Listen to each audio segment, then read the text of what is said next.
Vamos lá, gente, vamos falar em gente boa, gente querida. Eu quero falar de um assunto muito importante, eu quero trazer o Fábio Campos, que é o secretário de Trânsito e Transporte de Blumenau. Secretário, seja bem-vindo, boa tarde. Obrigado pelo convite. Obrigado As também, ordens. da mesma forma. Secretário, vamos falar de algo que hoje pela manhã deu uma dor de cabeça na comunidade de Blumenau, que foi justamente uma lentidão no trânsito causada em função desta ação.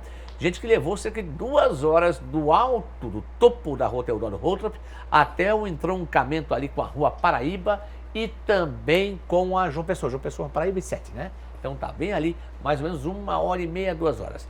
Secretário, houve uma aferição dos locais que nós temos na 7 de setembro e também no trânsito de Blumenau, onde tem aí o controlador de velocidade. Inclusive também a questão do fotossensor para multar quem passa com o sinal fechado. Essa iniciativa partiu da Secretaria de Transportes, como é que funciona? Alexandre, é importante a gente explicar o motivo, né, do que está acontecendo, é que anualmente, né, está ocorrendo aí, é obrigatório, a aferição do Inmetro em todos os equipamentos eletrônicos, seja ele na lombada, seja ele o radar de fiscalização de velocidade. E alguns pontos já ocorreram esse ano, né, na Rua São Paulo, Rua Bahia, Jorge Lacerda, só que agora, nessa semana, no dia de hoje em especial, foi na área central. E lembrando, Alexandre, que essa aferição do Inmetro, que é obrigatória, né, pelo governo federal, ela era para ter ocorrido em outubro. Na Oktoberfest? Na Oktoberfest. Oh, maravilha! Porque a agenda que é planejada não sai da nossa secretaria. A gente recebe ela de Brasília. Então, a gente tem que se adequar à agenda de Brasília. Só que como tinha a Oktoberfest, conseguimos prorrogar para o mês de novembro. Sim. E tinha que ser no dia de hoje. Por quê? No dia de ontem seria muito ruim, porque a terça-feira em Blumenau o trânsito é muito carregado. Tem isso também, Nós temos um levantamento de dias da semana que o trânsito é mais congestionado. E terça-feira E terça é um dos dias mais congestionados que nós temos. Além de não terça? é sexta, não, é terça-feira mesmo. É só terça? Terça. O pessoal resolve vir mais.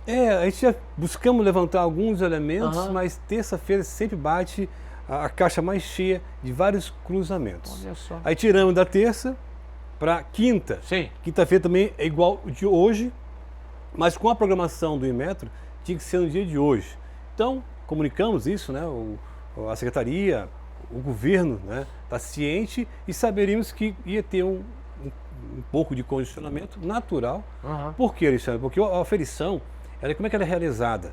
É através de um veículo que faz o quê? Ele faz o percurso naquele ponto onde existe a lombada. A gente tem um vídeo aí, inclusive, que mostra, que eu falava, olha esse carro ali, ele veio, tá colocando ali a manobra, olha a manobra, olha a velocidade que ele arrancou. Então eu fiz essa observação justamente porque o secretário tem um vídeo aí, né, moçada? Roda o vídeo só para mostrar pra gente. O veículo vai aí, vir, ó, é isso aí. Ele veio, ele vai se posicionar, aí ele vai acelerar na velocidade da via e passar naquele aparelho de acordo com a velocidade da via. Então, o veículo que é do Inmetro, ele vai passar naquele ponto ali a 50 por hora e vai ver quanto vai apontar no equipamento. Então, ele faz 5 vezes isso para quê? Para aferir o equipamento.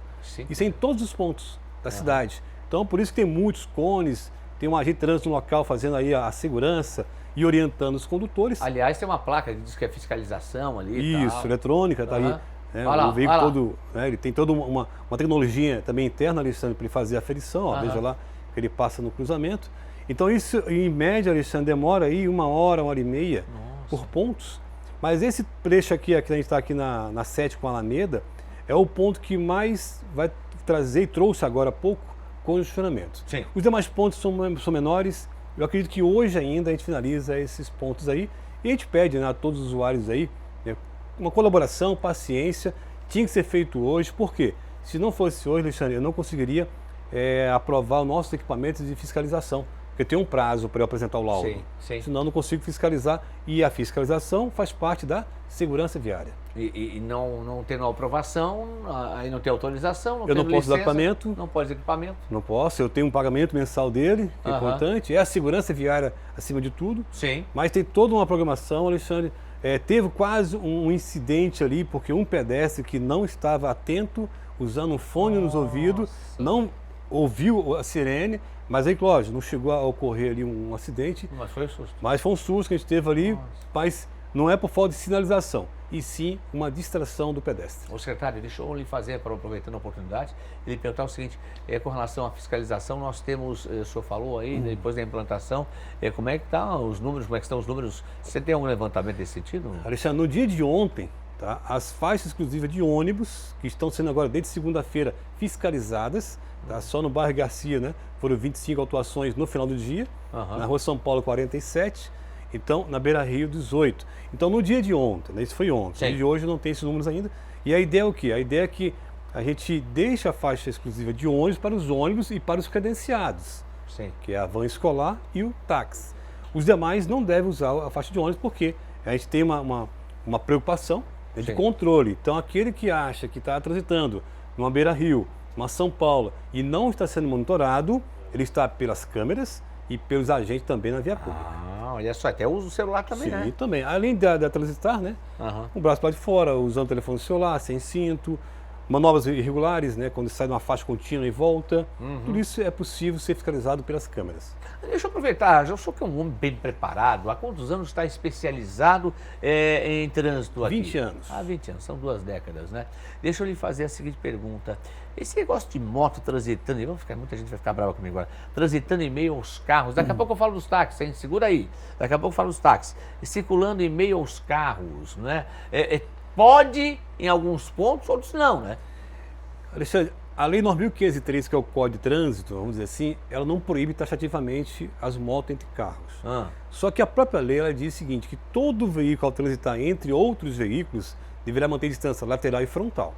Então isso quer dizer o quê? Por mais que a moto circule entre veículos, se ocorrer um abarroamento, ela é culpada. Porque ela está ocupando o espaço de um outro veículo, porque não se anda jamais em 2 veículos na mesma faixa. Sim, a física é... Né? Claro. E na mesma faixa, porque às vezes tem espaço, mas a lei não permite. Ela fala se houver um sinistro e o de respeitar essa distância, ele é responsável. Então, orientamos sempre que se a motocicleta quer passar entre carros, que passe em baixa velocidade. Quando os demais veículos estiverem parados, aí você colabora para a segurança viária. Tá, mas aí o pessoal o semáforo está fechado. Tá lá todo mundo paradinho. Carro parado, outro carro lá parado, tem uns estaçõezinhos lá, umzinho de gato. Aí os caras passam. Se transitar por cima dos estações, ele pode ser autuado. Tem que ter um espaço suficiente para a motocicleta passar. E desde que não faça um abarroamento nos carros laterais. Passa por cima da faixinha. Então a motocicleta tem que ter essa noção que ele deve andar com segurança. Isso é importante. Entendi. Agora vamos falar, depois da educação motociclista, vamos falar sobre os táxis. Foi feito um período de teste do Oktoberfest, os taxistas utilizando com os respectivos passageiros o corredor de ônibus liberado. Quando viesse o ônibus, no corredor dele sairia para a pista com os demais veículos, depois passavam e voltavam. Né? Deu certo? Deu certo, Alexandre. No dia de hoje, né, foi assinado o decreto definitivo, onde que o táxi pode utilizar a faixa exclusiva de ônibus com passageiro. E lembrando, Alexandre, é o táxi blumenauense. Não é qualquer táxi, é o táxi de Blumenau. Por quê? Porque o táxi ele é regulamentado pelo município. Então, nós sabemos quem é o nosso condutor, né? A gente tem a ficha criminal dele, tem uma capacitação, a gente tem um controle do veículo, por isso que esse é o nosso táxi. Os demais táxis de fora seguem a regra normal. Então, para o nosso caso aí, com o passageiro, está autorizado aí, a princípio, até a última ordem, como dizem. A avaliação foi altamente positiva, né? Porque é bom para o taxista que sai do trânsito aí intenso, do engarrafamento, bom para o passageiro que chega mais rápido no local, o destino dele, e ainda paga menos. Isso é importante explicar, porque a faixa exclusiva de ônibus, a prioridade é o ônibus, isso não tenha dúvida. Perfeito. Mas em algum momento ela fica ociosa. Fica. Né? Então, se eu tenho hoje um controle de veículos, que é o caso do transporte escolar, o táxi eu consigo controlar, sei quantos são, como que eu posso agir para também proibir, é muito mais fácil para mim. Por isso a gente entendeu que é importante, deu certo, funcionou num período de Oktoberfest. Então foi bom para o taxista, que é um credenciado da prefeitura, foi bom para o passageiro. Eu acredito que, Fábio, mas é possível para outros tipos de modais? Sim. Vamos fazer um estudo, vamos regulamentar. Não é possível, mas precisa ter controle sobre isso, senão não é possível. Perfeito. Fábio Campos, secretário de Transportes. Obrigado, Alexandre. Obrigado pela participação, um grande abraço, viu? Precisando de umas ordens. Da mesma forma.